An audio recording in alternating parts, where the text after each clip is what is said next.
दोस्तों पिछले साल आईआरडीआई ने अनाउंस किया था कि वो अगले 2-3 साल लगातार रिक्रूटमेंट करने वाले हैं। और अगर आप आरबीआई और नाबार्ड के साथ किसी भी और एग्जाम को टारगेट करना चाहते हैं तो आईआरडीआई आपके लिए एक सबसे बेस्ट ऑप्शन बन सकती है। तो आज की इस वीडियो में डिस्कस करेंगे कि अगले 3 महीने के लिए अगर आप आईआरडीआई एग्जाम को स्टार्ट कर रहे हैं तो आप किस तरह से अपने फेज वन को बेटर तरीके से प्रिपेयर कर सकते हैं। किसी भी एग्जाम को प्रिपेयर करने के लिए उनके प्रीवियस ईयर क्वेश्चन पेपर की अंडरस्टैंडिंग होना बहुत ही जरूरी है।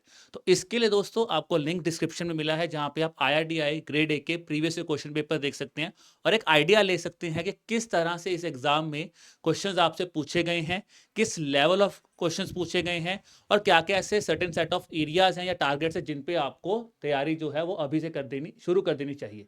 आज की इस वीडियो में भी हम ये डिस्कस करेंगे कि फेज वन में क्वांट, रीजनिंग और इंग्लिश और उसके साथ साथ जनरल अवेयरनेस को किस तरह से आप बेटर प्रिपेयर कर सकते हैं अगले 2-3 महीने में, ताकि एक पुश स्टार्ट आपको मिल जाए आपकी प्रेपरेशन को लेके। वीडियो को स्टार्ट करने से पहले लेट्स डिस्कस अबाउट कि ये फेज वन का एग्जामिनेशन आईआरडीआई में किस तरह से कंडक्ट करवाया जाता है। अगर आप देखोगे तो ओवरऑल 4 सेक्शंस आपके जो जनरल होते हैं, क्वांट, रीजनिंग, इंग्लिश और जनरल अवेयरनेस। हर सेक्शन के 40 क्वेश्चंस हैं विच इज कैरिंग 1 मार्क। तो टोटल आपका 160 मार्क्स का फेज वन का पेपर होता है। बट यहाँ पे कंपोजिट टाइमिंग है ऑफ 90 मिनट्स, यानी कि आपको यहाँ पे कोई सेक्शनल टाइमिंग नहीं है, एक कंपोजिट टाइमिंग मिलेगी और नेगेटिव मार्किंग भी है जो कि कितनी है, 0.25। बट अगर आप यहाँ पे ये समझ रहे कि क्या ये सेबी की तरह क्या यहाँ पे सिर्फ एक हमें ओवरऑल कट ऑफ निकालना होता है, no it's not a case like that. यहाँ पे हमें सेक्शनल कट ऑफ भी निकालनी पड़ती है और अगर आप ट्रेंड देखते हैं पिछले साल के तो आपको पता होना चाहिए कि हमें एक सिलेक्टेड सेट ऑफ क्वेश्चंस और बेंचमार्क क्वेश्चंस को अटेम्प्ट करने ही पड़ेंगे ताकि हम एक कट ऑफ भी निकाल पाए और उससे बेटर स्कोर भी कर पाए। तो अगर आप देखोगे पिछले 3 साल का ट्रेंड 2024, 2023 और 2017 का एग्जामिनेशन, तो 2017 में जो सेक्शनल कट ऑफ था इट वाज अराउंड 37.5%। 2023 में सेक्शनल कट ऑफ था 25% के अराउंड और 2024 में भी सेम ही अगर आपको कट ऑफ देखा जाए तो 25% है। बट अगर आप ओवरऑल कट ऑफ को देखते हो, ठीक है, सेक्शनल कट ऑफ यहाँ पे भी 25% है, यहाँ पे भी 25% है, बट ओवरऑल कट ऑफ में डिफरेंस यहाँ पे आपको देखने को मिला है। तो सिर्फ सेक्शनल कट ऑफ नहीं, आपको बहुत ज्यादा एफर्ट लगाना है ताकि आप मैक्सिमम मार्क्स स्कोर कर सको, ताकि आप ये ओवरऑल कट ऑफ को भी यहाँ पे क्रॉस कर सको। तो ओवरऑल कट ऑफ 2024 में कितना था, 109.5 और 2023 में था 87.25। और अगर ये एग्जाम रेगुलर है तो ऑब्वियसली ज्यादा बच्चे इसकी तैयारी कर रहे होंगे, तो आप एक्सपेक्ट कर सकते हैं कि इस बार जो ओवरऑल कट ऑफ है वो इससे भी ज्यादा जा सकता है। अब दोस्तों मैंने आपको एक बेसिक आइडिया दे दिया है कि फेज वन एग्जामिनेशन कंडक्ट कैसे होता है, बट अब हर एक टॉपिक को आपको कैसे अप्रोच करना है, किस तरह से आप स्टार्ट करें उसको जानते हैं। तो सबसे पहले हम स्टार्ट करेंगे क्वांट से, जहां पे वीडी सर आपको बताएंगे कि क्वांट्स को आप किस तरह से बेसिक से स्टार्ट करके किस तरह से अपनी प्रिपरेशन कर सकते हैं in the upcoming 3 months. Over to you sir. Thank you Gurkirat sir. तो क्वांटिटेटिव एप्टीट्यूड सेक्शन से आपने अभी गुरकीरत सर ने बताया कि 40 नंबर आएंगे और 40 ही नंबर के होंगे, 40 क्वेश्चन 40 मार्क्स, और एक सेक्शनल कट ऑफ भी जाती है, दैट इज अराउंड 25%। पहले ज़्यादा भी गई है बट 25% तो मिनिमम जाता ही है। तो कैसे टारगेट करोगे, पूरा का पूरा समझते हैं अगले 3 महीने में। सबसे पहले आपका सिलेबस क्या है। सिलेबस कोई नोटिफिकेशन में डिजाइंड वे में दिया नहीं होता है कि इन्हीं टॉपिक से मैं पूछूंगा, ये आपका प्रॉपर प्रीवियस ईयर पेपर के एनालिसिस के बेस पे बनाया गया है। तो ये सारे के सारे टॉपिक आपके सिलेबस में रहते हैं और इनमें से आपको प्रायोरिटी पे जो प्रिपेयर करना चाहिए वो इस तरीके से होगा, क्योंकि बहुत सारे बच्चे अच्छे होते हैं जिनका क्वांट अच्छा है या उनका इंटरेस्ट भी होता है उसमें, बट बहुतों का नहीं होता है। तो समहाउ वो सिर्फ कट ऑफ ही निकालना चाहते हैं सेक्शनल, तो उसके लिए आपको इस प्रायोरिटी पे इनको प्रिपेयर करना चाहिए। यहाँ से क्वेश्चन ज़्यादा होते हैं, फिर परसेंटेज रेशियो बेसिक चैप्टर है, फिर डीआई आ जाता है, अच्छे खासे क्वेश्चन है, फिर ये अर्थमेटिक के बाकी सिलेबस है ये पूरा। बट ऊपर से शुरू करिएगा और यहाँ तक का पार्ट आपके लिए मस्ट है, सॉरी यहाँ तक का पार्ट आपके लिए मस्ट है ताकि आप कट ऑफ को इजीली निकाल पाओ सेक्शनल। उसके बाद फिर प्रायोरिटी दीजिएगा, ठीक है। चलिए, अब लेवल ऑफ क्वेश्चन क्या रहता है, तो लेवल ऑफ क्वेश्चन मॉडरेट ही रहता है। इजी में इसलिए नहीं बोलूंगा क्योंकि बहुत लोगों का इंटरेस्ट नहीं होता है क्वांट वगैरह में, और डिफिकल्ट इसलिए नहीं बोलूंगा क्योंकि इतना डिफिकल्ट है नहीं भाई, तो बोल दूं कैसे। आप देख सकते हो सिंप्लीफिकेशन का एक सवाल, ठीक है, ये नंबर सीरीज आप देख सकते हो, क्वाड्रेटिक इक्वेशन देख सकते हो, तो बिल्कुल मॉडरेट लेवल पे ही है। और अगर डीआई भी है तो बहुत कोई लंबा चौड़ा डीआई नहीं है कि 3 पेज का डीआई है और उसमें बहुत सारी इंफॉर्मेशन है, नहीं, आपको सिंपल कैसलेट डीआई है, बट सिंपल है, ज्यादा मुश्किल नहीं है, ठीक है। तो अब क्या प्लान रहना चाहिए आपका, तो आप क्या करें, ये जो प्लान है डेली आपको इसमें सिर्फ 1.5 आवर ही देना है, ठीक है। अगर आप इतना दे लेते हो तो आप बहुत अच्छे से प्रिपेयर कर लोगे। देखो सबसे पहले आप बेसिक चीजों से स्टार्ट करिएगा, पहले 8 डेज, जिसमें सम करना, subtraction, multiplication, divide, squares, cube, square root, cube root, basic percentage, ये सारी चीजें आप कवर कर लो। उसके बाद फिर जब ये कवर हो जाएगा तो लॉजिक्स पे कमांड बनेगी, तो नंबर सीरीज आपके लिए आसान हो जाएगा, फिर क्वाड्रेटिक इक्वेशन भी आसान हो जाएगा। उसके बाद 2 दिन आपको बेसिक परसेंटेज और फ्रैक्शन पे देना चाहिए, क्यों? क्योंकि डीआई के लिए ये बेसिक चीज आना बहुत जरूरी है। फिर 3 से 4 दिन बेसिक रेशियो, पार्टनरशिप एजिज पे दीजिएगा। और फिर जितना भी यहाँ तक पढ़ा है अगले 1 वीक इसकी प्रैक्टिस करो खूब, क्योंकि चीज़ों को अगर लंबे समय तक अपने पास रखना है तो भैया प्रैक्टिस जरूरी है, ठीक है। फिर डीआई पे लगाइए 10 दिन, ठीक है। फिर प्रॉफिट लॉस, उसके बाद फिर इंटरेस्ट, सिंपल और कंपाउंड, टाइम एंड वर्क, फिर टाइम स्पीड डिस्टेंस के अंदर ट्रेन बोट वाला पूरा कंसेप्ट है। इतना सा कर लो, बाकी सब छोड़ भी दोगे तो कोई दिक्कत नहीं है। और उसके बाद फिर आपको प्रैक्टिस करनी है लगातार काफी टाइम तक, ठीक है। कॉन्टिन्यूसली डेली 1.5 आवर देने से आपका ये काम आसानी से हो जाएगा, ठीक है। स्ट्रेटेजी ये कहती है कि सबसे पहले अगर आप प्रीवियस ईयर पेपर का एनालिसिस कर लेते हो तो चीजों को समझना आसान हो जाता है कि कैसे किस स्टैंडर्ड के पेपर में क्वेश्चन आते हैं, कौन से टॉपिक इंपॉर्टेंट है। किसी की जुबानी सुनना और उनको प्रैक्टिकली करने में अंतर है दोस्त। और ये डे के पेपर आपको फ्री ऑफ कॉस्ट प्रोवाइड किए जा रहे हैं, एक क्लिक की देरी है, इसी वीडियो के डिस्क्रिप्शन में जाके आप डाउनलोड कर सकते हो। उसके बाद फिर स्टार्ट फ्रॉम द बेसिक, ठीक है, learn easy approach to solve question. आपको पता हो छोटी छोटी ट्रिक्स से कैसे जल्दी चीज़ों को कैलकुलेट किया जाता है। और लिमिटेड टॉपिक पे अगर आप फोकस करते हैं तो समय की बचत होगी, और समय ही सबसे बड़ा धन होता है, आप जानते हैं। उसके बाद एक प्रॉपर प्लान फॉलो करिएगा, और वो प्लान क्या होगा आपको बनाने की जरूरत नहीं है, यहाँ पे आपको दिया गया है, जस्ट इसका एक स्क्रीनशॉट ले लो और इसको 1 बाय 1 फॉलो करते चलना, ठीक है। और फिर mock test and practice is the key, लेकिन practice is not the substitute of learning. पहले अच्छे से पढ़ेंगे तो ही प्रैक्टिस कर पाएंगे ना दोस्त। तो पहले पढ़ लो, चीजों को सीख लो, फिर उसको प्रैक्टिस करना। फिर मॉक टेस्ट मतलब जब आ जाएगी नोटिफिकेशन तो शुरू करिएगा, बीच में एक आध कभी दे लिया, लेकिन अच्छी प्रिपरेशन के बिना मॉक टेस्ट में कम नंबर आएंगे, फिर वो आपको डिमोटिवेट करेगा। तो अभी अवॉइड करिए, अभी टॉपिक वाइज प्रैक्टिस, और एक बार सिलेबस कंप्लीट हो जाए तो सेक्शनल प्रैक्टिस पे ज्यादा ध्यान दीजिएगा, ठीक है। उसके बाद सोर्सेज की बात करूं, अगर आपको बुक पढ़ने की इच्छा है तो ये 2 बुक्स हैं। ये थोड़ा सा लेवल हाई है, बहुत हाई है, इसमें सिर्फ लेवल 1 ही आप प्रिपेयर कर लेंगे तो अच्छा रहेगा।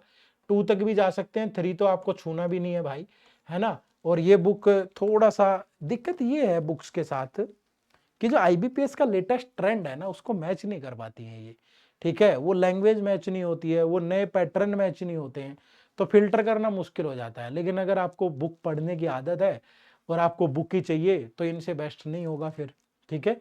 बट यहाँ ध्यान रखिएगा लेवल 1 तक ही पढ़ लीजिए, लेवल 2 ज्यादा हो जाएगा, 3 तो आपको छूना भी नहीं है, और यहाँ से आप फिल्टर कर लीजिएगा, ठीक है। पर अगर किसी को लगता है नहीं सर बुक से नहीं, बुक का जमाना चला गया, ऑनलाइन पेपर होगा तो ऑनलाइन ही प्रैक्टिस करनी है, तो आप हमारे इस कोर्स से जुड़ जाइएगा। ये हमारा एडे ग्रेड ए का गोल्ड कोर्स है, जिसमें फेज 1 और फेज 2 दोनों की प्रिपरेशन हो जाएगी बहुत अच्छे से, है ना। इसका लिंक भी इसी वीडियो के डिस्क्रिप्शन में है, ठीक है भाई। तो बारी बारी से डिस्कस करेंगे। क्वांटिटेटिव एप्टीट्यूड के बाद बारी रीजनिंग एबिलिटी की है, और रीजनिंग में जानते हैं, उसके बाद फिर इंग्लिश और जीए के साथ कंटिन्यू करेंगे, ठीक है।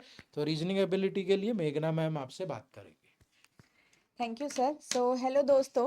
अब हम रीजनिंग के लिए जानेंगे, और सबसे पहले तो हमको ये ध्यान रखना है कि कवर कैसे करना है, और उससे पहले हमको ये देखना है कि जो हमारा टारगेट स्कोर है वो कितना होना चाहिए, राइट। आप लोगों के क्वेश्चंस कितने आ रहे हैं? 40 आ रहे हैं। अब उसमें सबसे इंपॉर्टेंट ये है कि जो कॉम्पोजिट टाइम है हमारा, ये आपका 90 मिनट्स का है। सबसे जो गेम चेंजर होगा ये आपका टाइम मैनेजमेंट वाला ही पार्ट होगा इसके अंदर, क्योंकि 90 मिनट्स में आपको चारों सेक्शन को आपको ये देना है, और इस तरीके से देना है कि चारों सेक्शंस की एटलीस्ट आपकी जो कट ऑफ है, सेक्शनल कट ऑफ है, वो क्लियर हो जाए। तो ये बहुत इंपॉर्टेंट है आप सभी के लिए। अब मेरे 25% ऑफ 40 अगर आपका ये लास्ट ईयर कट ऑफ गया है, तो इसमें आपको कितने करने हैं? एटलीस्ट 10 मार्क्स इसका मतलब आपके आने चाहिए। और इसमें भी 10 मार्क्स का अगर आने चाहिए तो आपको कितना करने हैं? जो अटेम्प्ट आपका, जो टारगेट आपका होना चाहिए, वो एटलीस्ट, ये आपका एटलीस्ट 20 तो रखना पड़ेगा आपको, क्योंकि अगर आप 20 एटलीस्ट टारगेट रखोगे तब जाके जो आपके इक्वेशंस होंगे वो आपके 10 तक जो कट ऑफ होगी, मान लो 10 या 12 भी कट ऑफ जाती है तो आपकी क्लियर हो पाए। आपको थोड़ा बहुत मार्जिन रख के चलना पड़ेगा। तो पहले आप ये जरूर टारगेट करके चलिएगा कि 20 क्वेश्चंस आप जरूर अटेम्प्ट कर पाओ पेपर में। उसके लिए आपको पढ़ना पड़ेगा यहाँ पे जो टॉपिक्स हैं आपके, ठीक है। तो 1 बाय 1 देखते हैं इसमें क्या क्या चीजें हमको कवर करनी है। अब यहाँ पे आपका जो सिलेबस वाला पार्ट है ये आपका कंप्लीट सिलेबस है, बट अगर इसमें से हम इंपॉर्टेंट टॉपिक्स पे ध्यान दें सिर्फ, तो इंपॉर्टेंट टॉपिक्स में क्या क्या है आपका, डायरेक्शन सेंस से आपके क्वेश्चंस आएंगे, इनइक्वालिटी से आपके क्वेश्चंस आएंगे, कोडिंग डिकोडिंग से आपके क्वेश्चंस आएंगे। यहाँ पे आप चाइनीज कोडिंग डिकोडिंग आप कवर कर सकते हो। इनइक्वालिटी की बात अगर हम करें तो इनइक्वालिटी में आप कोडेड इनइक्वालिटी भी कवर कर सकते हो और साथ के साथ सिंपल वाला तो आपका है ही, ठीक है। डायरेक्शन वाले में भी आपका जो स्टेटमेंट बेस्ड क्वेश्चंस आते हैं वो तो साथ में है, और आपका जो कोडेड वाला भी पार्ट है वो भी आपको करना है। अब इन कोडेड वाले लैंग्वेज में इसका मतलब ये नहीं है कि बहुत डिफिकल्ट टाइप ऑफ क्वेश्चंस आएंगे, आपके इसमें नॉर्मल लेवल और coding decoding sorry coded inequality coded direction में क्वेश्चंस आ सकते हैं, ठीक है। Second will be alphabetical and alpha numerical series आपको देखनी है। एक सीरीज पे भी बेस्ड क्वेश्चंस आ सकते हैं, एक या दो सीरीज पे भी बेस्ड क्वेश्चन आपके आ सकते हैं। तो यहाँ पे इस टाइप के क्वेश्चंस आपको सॉल्व करने हैं, ठीक है। नेक्स्ट ऑर्डर रैंकिंग वाला जो चैप्टर है आपका, उसमें से सिर्फ एक पर्टिकुलर टाइप ऑफ क्वेश्चंस आपके आते हैं एग्जाम में, कंपैरिजन बेस्ड, ठीक है। कंपैरिजन बेस्ड आपका एक शॉर्ट पजल होता है जो एग्जाम में काफी चांसेस होते हैं आने के, और ये आपको बाकी क्वेश्चंस में भी हेल्प करता है, ठीक है। अब अगर ब्लड रिलेशन है तो ब्लड रिलेशन में सिंपल स्टेटमेंट बेस्ड भी आप लोग ट्राई करो, और साथ के साथ कोडेड जो आपके क्वेश्चंस हैं उन्हें भी आपको प्रैक्टिस करके रखनी है, ठीक है। साथ में अगर सिलॉक्स की बात करें तो सिलॉजिज्म में आपको क्या करना है, बेसिक क्वेश्चंस तो आपको कवर करने ही है, साथ में आपको एक रिवर्स सिलॉजिज्म। अब इसमें ऐसा नहीं है कि बहुत डिफिकल्ट लेवल आएगा या थोड़ा सा लॉन्ग क्वेश्चंस आएंगे, सिंपलर रिवर्स सिलॉजिज्म के क्वेश्चंस आपके आएंगे, बट यस आपको ये वाला पार्ट भी इसके अंदर कवर करना है, ओके। चलो, तो यहाँ पे अगर हम नेक्स्ट बात करें सिटिंग अरेंजमेंट एंड पजल्स की। अब sitting arrangement and puzzles again आपके एग्जाम के लिए इंपॉर्टेंट तो है, बट यस ऐसा नहीं है कि आप लोग अगर कोई इसमें जो बहुत ज्यादा इंटरेस्ट आता है आपको तो सिर्फ आप इसी पे ध्यान दो, नहीं, आपके मिसलेनियस टॉपिक आपके फिर भी इंपॉर्टेंट है, चाहे ये 2 मार्क्स के क्वेश्चन आए इसमें से, चाहे 1 मार्क का क्वेश्चन आए, आपके ये इंपॉर्टेंट है। तो ऑलवेज रिमेंबर कि आप मिसलेनियस पे भी ध्यान दोगे, और जब एग्जाम में आप क्वेश्चन करते हो तो भी आप पहले मिसलेनियस वाले पार्ट से ही क्वेश्चंस करते हो, ठीक है। फिर आता है ये seating arrangement and all the type of seating arrangement, जैसे सर्कुलर वाला हो गया, इसमें आपको इनसाइड फेसिंग पर्संस का आपको करना है, आउटसाइड फेसिंग पर्संस का करना है, और बोथ मतलब इनसाइड प्लस आउटसाइड भी, मतलब इतनी प्रैक्टिस आपको लेके चलनी है। साथ में नेक्स्ट अगर हम देखें linear arrangement, uncertain number of persons arrangement, parallel रोज आपको करनी है, स्क्वायर अरेंजमेंट आपको करनी है, ठीक है। तो ये सारे पार्ट आपको करने हैं। पजल्स में अगर हम कहें तो पजल्स में आपको फ्लोर बेस्ड पजल करना है, बॉक्स बेस्ड पजल करना है, सिलेक्शन बेस्ड पजल आप करिए, ठीक है, मंथ बेस्ड करिए, मंथ प्लस डेट बेस्ड करिए, ईयर बेस्ड करिए, तो ये सारे आपके लिए इंपॉर्टेंट रहेंगे, ठीक है। नेक्स्ट अगर हम बात करें डेटा सफिशिएंसी की, अब डेटा सफिशिएंसी आपको तभी जब आएगा जब आप ये बाकी के टॉपिक्स कवर करोगे। इसमें आपको ब्लड रिलेशन वाले टाइप ऑफ क्वेश्चन कवर करना है, डायरेक्शन वाला आपको कवर करना है, कंपैरिजन बेस्ड पजल में से भी यहाँ से क्वेश्चंस आते हैं, and Chinese coding decoding based भी आपके पास यहाँ पे डेटा सफिशिएंसी के क्वेश्चंस आते हैं, एंड 1 या 2 या 3 आपके इस पर्टिकुलर टॉपिक से भी क्वेश्चन आ सकते हैं, ठीक है। तो इसके लिए भी रेडी रहिएगा। एंड यहाँ पे अगर पजल्स एंड सीटिंग अरेंजमेंट तो है ही आपका, ठीक है। सो ये आप तभी कर पाओगे इसके क्वेश्चन जब आपका ये वाला बेसिक पार्ट कंप्लीट है। नेक्स्ट अगर बात करें क्रिटिकल रीजनिंग के भी क्वेश्चंस आपके आ सकते हैं, बट यस एग्जाम में आपको ये तभी अटेम्प्ट करने होते हैं जब आप इनके ऊपर क्या हो, आपको बिल्कुल ही 100% आप ट्रू मतलब श्योर हो कि यही आंसर होगा, अदर देन आपको एक्सपेरिमेंट नहीं करना होता है इन पर्टिकुलर टाइप ऑफ क्वेश्चंस में। अब हम जानते हैं कि ये जो सारे टॉपिक्स हमने देखे ये कैसे कैसे कवर करें, कौन कौन से डेज में हमको कवर करना है, ठीक है। यहाँ पे अगर आपको बात है तो सबसे पहले आप blood relation, inequality, direction sense से स्टार्ट करिए। फर्स्ट वीक में आपका ये चैप्टर कंप्लीट हो जाएगा, जो अभी हमने डिस्कस किया वो सारा आपको यहाँ पे कंप्लीट करना है।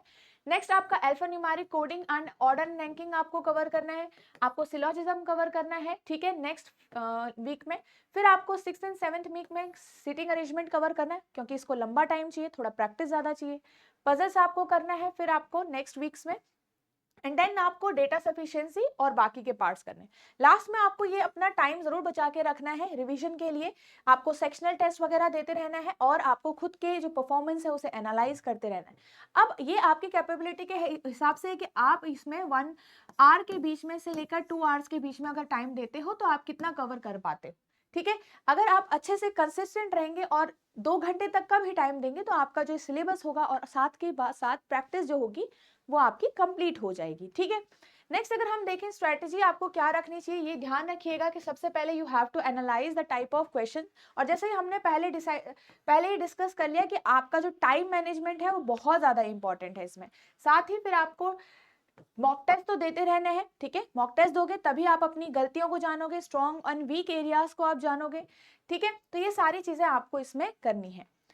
अब नेक्स्ट अगर हम देखें कि कहाँ से आपको चीजें कवर करनी है, तो ये चीज ध्यान रखिए कि बुक से चीजें कवर तो हो जाती है but the type of questions will be different, level of questions will be different, और हर एक बुक के अंदर आपको सारे के सारे टॉपिक्स नहीं मिलते हैं, ठीक है? कुछ टॉपिक्स आपको यहाँ मिलेंगे, फिर कुछ कमी होगी, फिर कुछ टॉपिक आपको यहाँ मिलेंगे, राइट? आप बेसिक्स तो कवर कर सकते हो बट आपको जो क्वेश्चंस एग्जाम लेवल प्रैक्टिस करने हैं वो आपके नहीं हो पाएंगे, ठीक है? तो ये चीजें थोड़ा बुक्स के साथ रहती हैं। And if you need a second course, ठीक है, सेकेंड सोर्स ऑफ जो आपके लिए एक सही हेल्पफुल और जो आपकी जो प्रैक्टिस होगी उसको एक सही तरीके से आप प्रिपेयर कर सकते हो IRDA के लिए, तो यहाँ पे आपका ये कोर्स देख सकते हो, ठीक है? यहाँ पे ये गोल्ड कोर्स है जो आपका फेज 1 एंड फेज 2 दोनों ही एग्जाम कैटर करता है, तो आपका एक अच्छे तरीके से प्रिपरेशन हो जाएगी। और अगर एक आप सीरियस एस्पिरेंट हो तो यहाँ पे आप जो अपना पूरी आपकी प्रिपरेशन है वो बहुत अच्छे से और बहुत कॉन्फिडेंटली आप इसको कर पाओगे एंड स्मूथली भी, ठीक है? सो ये सारा हमारा रीजनिंग का पार्ट था। आप लोगों ने समझ लिया कि हमें क्या क्या चीज़ें इंपॉर्टेंट है, क्या क्या इंपॉर्टेंट सेक्शंस हमें कवर करने हैं, ठीक है? और इसमें हमें कितना टाइम देना है। सो अब बारी आती है इंग्लिश की। So I will invite Vishnu sir. Thank you ma'am. तो अगर इंग्लिश वाले सेक्शन की बात करें अगेन, तो इंग्लिश इतना बड़ा पेन पॉइंट नहीं है बच्चों का, ठीक है? यहाँ पे तो इंग्लिश में अगर मैं पूरा ओवरऑल देखूं तो आपका 3 जो सेक्शंस हैं, तीनों के तीनों वर्टिकल आपके लिए इंपॉर्टेंट है, चाहे वो ग्रामर वाला है, चाहे वो वोकैबुलरी वाला है, या कॉम्प्रिहेंशन एबिलिटी वाला है, क्योंकि सभी से क्वेश्चन आते हैं, ठीक है? तो ग्रामर आपको कंप्लीटली एक बार पढ़नी चाहिए, सारे कंसेप्ट आपको क्लियर करने चाहिए, चाहे वो सब्जेक्ट वर्ब एग्रीमेंट से लेके noun pronoun conjunction article preposition modals conjunction, ठीक है? सब चीज़ें आपको अच्छे से आनी चाहिए। और वोकैबुलरी और कॉम्प्रिहेंशन के लिए आप अपनी रीडिंग स्किल पे काम करिएगा। रीडिंग स्किल अगर आप अपनी डेवलप करते हैं, जितना अच्छा पढ़ेंगे, ठीक है, उतनी जितनी प्रैक्टिस करेंगे पढ़ करके, उतना आपके लिए बेहतरीन होगा। तो ये आपको पूरा का पूरा करना है, ठीक है? और सिलेबस में तो देखो बच्चे, ये सारा का सारा सारे आपके टॉपिक हैं ग्रामर वाले, और यहाँ पे ये वकाब और आपकी कॉम्प्रिहेंशन एबिलिटी, बट ये तभी होंगी ना जब आपकी रीडिंग स्किल होगी। अब यहाँ पे आप ऐसा नहीं कर सकते कि 10 सिनोनिम्स याद कर लेता हूँ डेली, 10 एंटोनिम्स याद कर लेता हूँ। जब तक आप उनको रेगुलरली यूज नहीं करेंगे, यूज टू नहीं होंगे उनके साथ, तो वो वर्क नहीं करेंगी चीज़ें। तो यहाँ पे आप क्या करें, एक बार ग्रामर कंप्लीट करने के बाद ज़्यादा से ज़्यादा प्रैक्टिस करें, रिवर्स इंजीनियरिंग करें, ज़्यादा से ज़्यादा क्वेश्चंस सोल्व करें, ठीक है? वो आपके लिए ज़्यादा वर्क करेगा, ठीक है? तो यहाँ पे जो बुक्स और सोर्सेज हैं उसमें आप रेन एंड मार्टिन, ठीक है, वर्ड पावर में डीजी, मैं नहीं बोलूँगा इस बुक के लिए, क्योंकि वो रटने वाली चीज़ें नहीं है। इससे बेटर है कि आप न्यूज़पेपर और एडिटोरियल रीडिंग पे ज़्यादा काम करें, ठीक है? एक बार ग्रामर कंप्लीट करें, उसके बाद ज़्यादा से ज़्यादा प्रैक्टिस टेस्ट लगाएं, बस कहने का मतलब ये है, ठीक है? कि न्यूज़पेपर वगैरह पढ़िए, एडिटोरियल रीडिंग करिए कॉम्प्रिहेंशन के लिए, और एक बार ग्रामर कंप्लीट करिए, और उसके बाद ज़्यादा से ज़्यादा प्रैक्टिस करिए, ठीक है? तो ये गोल्ड पैक जो है हमारा, इसके अंदर जो आपका इंग्लिश वाला सेक्शन है ये भी पूरा कवर्ड होगा। इसमें आपका ग्रामर और उस पर फिर टॉपिक वाइज टेस्ट, ठीक है? और जो पूरा कोर्स है हमारा उसमें सेक्शनल और फुल लेंथ टेस्ट, सारी चीज़ें हैं प्रैक्टिस करने के लिए, ये आपकी बहुत हेल्प करेगा, ठीक है? चलो, तो अब जनरल अवेयरनेस की बारी है, तो मैं इनवाइट करूँगा गुरकीरत सर को, आएँ और आपको अच्छे से गाइड करें। Thank you sir.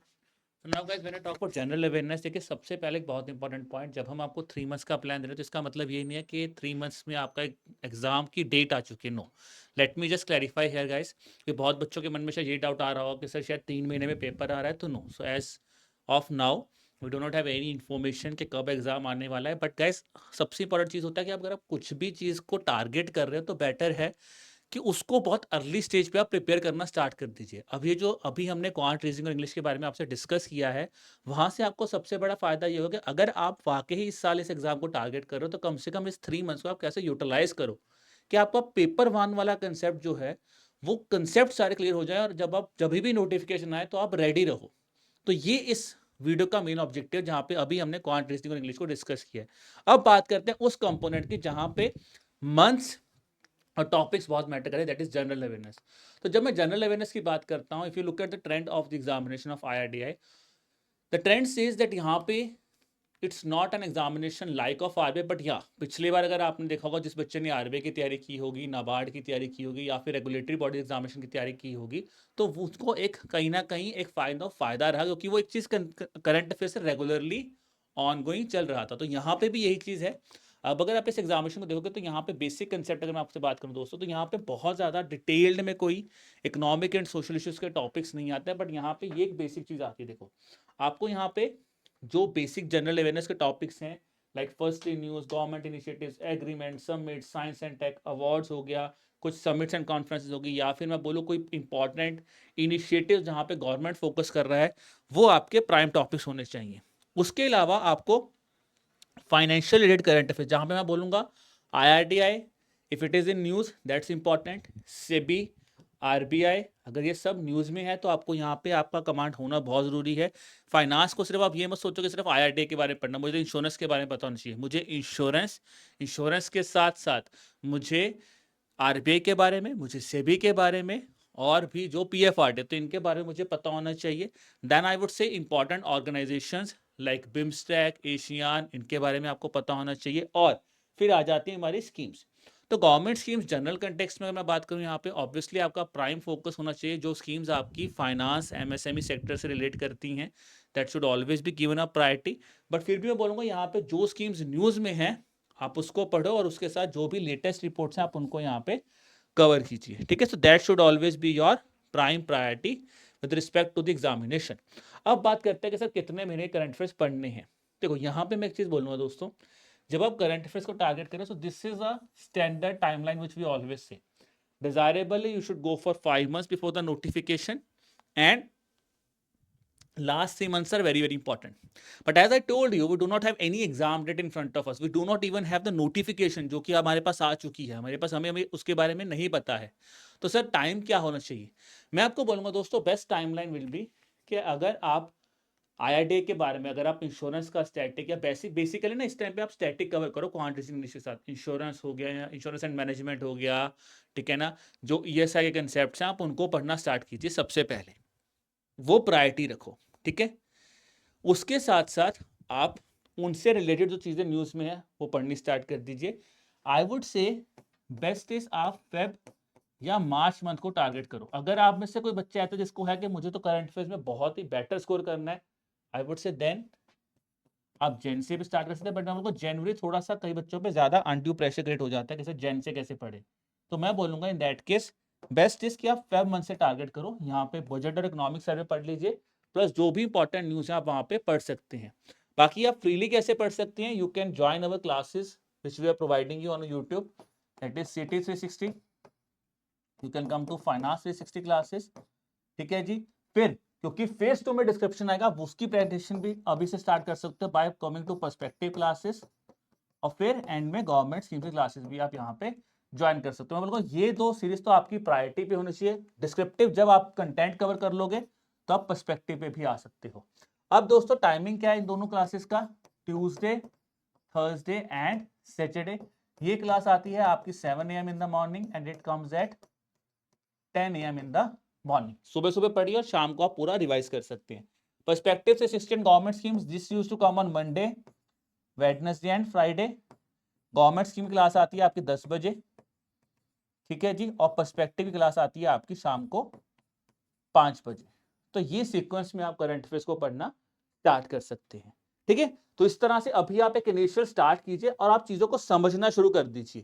भाई ने बोला क्रैम करो, समझना शुरू कर दो, that should always be your priority here, ठीक है जी। उसके बाद जैसे मैंने बोलूं कौन से प्रोमिनेंट सोर्स है जहां से आप करंट अफेयर्स पढ़ सकते हैं। सो गाइस वी ऑलवेज से कि अगर आप कभी भी information with regards to governments की बात करते हैं, जहां पे गवर्नमेंट की न्यूज मिलती है, that is press information bureau is the most important source. Along with that, you can go with the newspapers like Hindu or Limit. Financial news के लिए Limit, and for other news, the Hindu is a very important source here.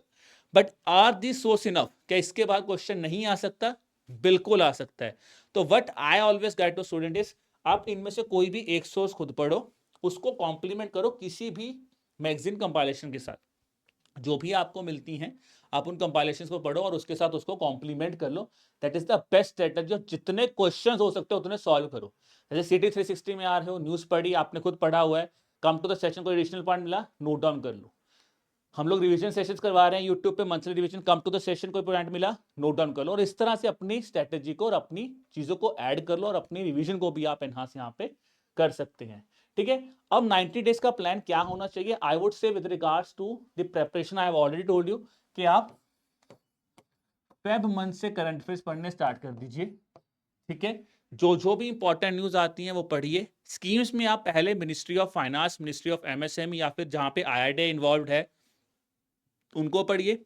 Then important news regarding SEBI, IRDI, RBI, financial news है उनको पढ़िए। अगर कोई prominent report आती है या फिर कोई प्रोमिनेंट इनिशिएटिव है जिसमें इंडिया बहुत बड़ा एक्टिव रोल प्ले कर रहा है, तब उसको भी पढ़ना स्टार्ट कीजिए। This is how you can start with the current affairs. But again I would से वन वेरी इंपॉर्टेंट थिंग कि आप पहले अपने स्टैटिक कंपोनेंट को तैयार कीजिए।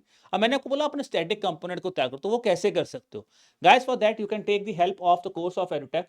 ठीक है जी, you can visit to the website of Edutap, that is edutap.in। यहाँ पे जाके आप कोर्सेज पे जाएंगे तो you can go to the courses of IRDI। जब आप IRDI कोर्सेज पे जाएंगे, this thing will open in front of you. ठीक है जी, अब जो कोर्सेज हम आपको ऑफर कर रहे हैं, we are basically providing you an experience mentorship.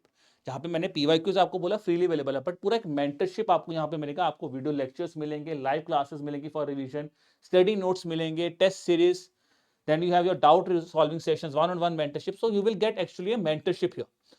बाकी हम आपको दो तरह के कोर्स प्रोवाइड करें अगर आपको कॉम्प्रिहेंसिव कवरेज करना है। ठीक है, with regards two phase 1 and phase 2, so you can go with the IRDI gold course, जहाँ पे आपको क्वांट, रीजनिंग, इंग्लिश के साथ साथ जनरल अवेयरनेस, स्टैटिक कंपोनेंट सब यहाँ पे मिल जाएंगे। ठीक है, that you can practice here. और अगर आपको फेज 1 के अलावा, ठीक है, क्वांट, रीजनिंग, इंग्लिश के अलावा अगर आपको तैयारी करनी है with regards to the IRDI, जहाँ पे आपको स्टैटिक कंपोनेंट्स करने हैं, डिस्क्रिप्टिव की प्रैक्टिस करनी है, और आपको पता है मेरा QR ही अच्छा है, बाकी चीजें नहीं है, तो आप इस कोर्स को भी यूज करें, that is your silver course here. तो गाइस, जब भी आप वेबसाइट पे जाएंगे, जो भी प्रेजेंट आपको डिस्काउंट मिलेगा, आप उस डिस्काउंट को भी वहां पे अवेल कर सकते हैं। ठीक है, सो ये था दोस्तों हमारा आज का वीडियो, जहां पे हमने डिस्कस किया है कि IRDI के लिए अगर आप प्रिपरेशन स्टार्ट करना चाहते हैं तो आप किस तरह से, this is the right time जहां पे आप प्रिपरेशन स्टार्ट कर सकते हैं। अगर फिर भी आपको कोई भी डाउट है with regards to this preparation, तो आप हमें या तो ईमेल ड्रॉप कर दीजिए on our email ID, that is hello@edutap.co.in। ठीक है जी,